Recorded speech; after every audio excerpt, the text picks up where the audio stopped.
Saudaraku, seorang muslim hendaknya selalu merutinkan doa dalam setiap keadaan, baik ketika lapang maupun sempit, karena doa bukan hanya permintaan, tetapi bentuk penghambaan dan bukti bahwa seorang hamba sadar dirinya lemah di hadapan Allah.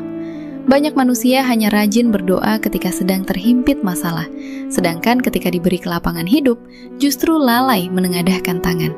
Padahal doa adalah senjata orang mukmin, penguat hati, penolak bala, dan sebab datangnya rahmat. Imam Ibnu Qayyim rahimahullah berkata, "Ad-du'a min anfa'il adwiyah, wa huwa aduwul bala, yudafi'uhu wa yu'alijuhu wa yamna'u nuzulahu, au yukhaffifuhu idza nadha." Doa adalah obat paling bermanfaat, musuh bagi bala. Ia dapat menolak, mengobati, mencegah turunnya musibah atau meringankannya ketika telah terjadi. Kitab Ad-Da'a wa Dawa halaman 15. Maka jangan pernah meremehkan doa sekalipun keadaan terlihat mustahil menurut manusia, karena tidak ada yang sulit bagi Allah Subhanahu wa Ta'ala. Allah Subhanahu wa Ta'ala berfirman, "Wa qala rabbukum ud'uni astajib lakum." Dan Rob kalian berfirman, "Berdoalah kepadaku, niscaya aku kabulkan bagi kalian." Al-Quran Surat Ghafir ayat 60.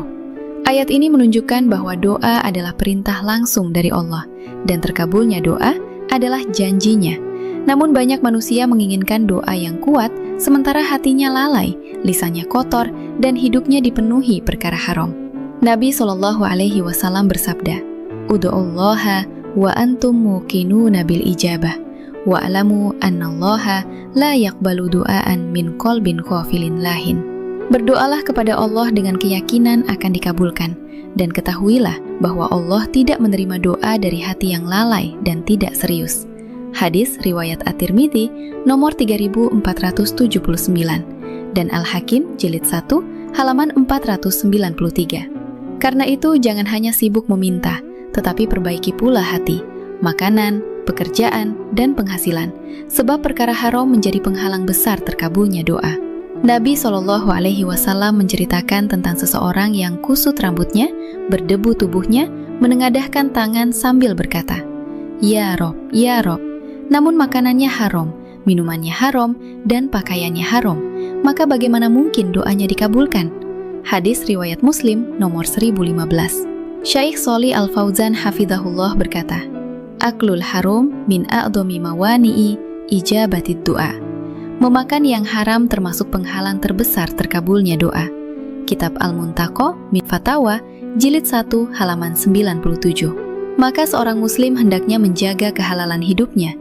Jangan sampai lisannya rajin berdoa, tetapi hartanya dipenuhi hasil yang syubhat dan haram. Imam Ibnul Jauzi rahimahullah berkata, "Kaifa yustajabu du'a'u man lam yaghud basarahu anil haram?" Bagaimana mungkin doa dikabulkan sementara pandangannya tidak dijaga dari perkara haram? Kitab Sifatus Sofwah, jilid 2, halaman 412. Oleh sebab itu, doa bukan sekedar ucapan, tetapi ibadah yang membutuhkan adab, keikhlasan, dan kesungguhan. Jangan malas berdoa hanya karena merasa doa belum terkabul, sebab bisa jadi Allah sedang menunda untuk waktu terbaik atau menggantinya dengan kebaikan lain yang tidak kita ketahui. Nabi SAW bersabda, "Ma min muslimin yad'ullaha bidu'atin laisa fiha itsmun, wala qathi'atu rahim illa a'dhahullahu biha ihdas salas." Tidaklah seorang muslim berdoa kepada Allah dengan doa yang tidak mengandung dosa dan memutus silaturahmi, kecuali Allah akan memberinya salah satu dari 3 perkara. Hadis riwayat Ahmad nomor 11133. Seorang muslim juga hendaknya membiasakan doa di waktu-waktu mustajab, seperti setelah sholat fardu, ketika sujud, di antara adzan dan iqomah, saat hujan turun, ketika safar atau bepergian, dan terutama di sepertiga malam terakhir ketika sholat tahajud. Karena pada waktu itu Allah turun ke langit dunia dan menawarkan ampunan serta pengabulan doa bagi hambanya. Syekh Abdul Aziz bin Baz rahimahullah berkata, "Ad-du'a sababun azimun min asbabil khair wadafil bala." Doa adalah sebab besar datangnya kebaikan dan tertolaknya bala. Majmu' Fatawa wa Maqalat Mutanawwi'ah, jilid 26, halaman 102. Maka jangan pernah bosan berdoa. Jangan merasa malu meminta kepada Allah. meskipun kebutuhanmu banyak dan dosamu menumpuk, karena Allah justru murka kepada hamba yang enggan berdoa. Sedangkan Allah malu jika seorang hamba menengadahkan kedua tangannya, lalu mengembalikannya dalam keadaan kosong. Nabi SAW bersabda, "Inna robbakum tabaraka wa ta'ala hayyun karim, yastahyi min abdihi idza rafa'a yadahu ilaihi an yaruddahuma sifron khoibatain." Sesungguhnya Rob kalian maha pemalu dan maha mulia. Dia malu kepada hambanya ketika menengadahkan tangan kepadanya, lalu dikembalikan dalam keadaan kosong dan kecewa.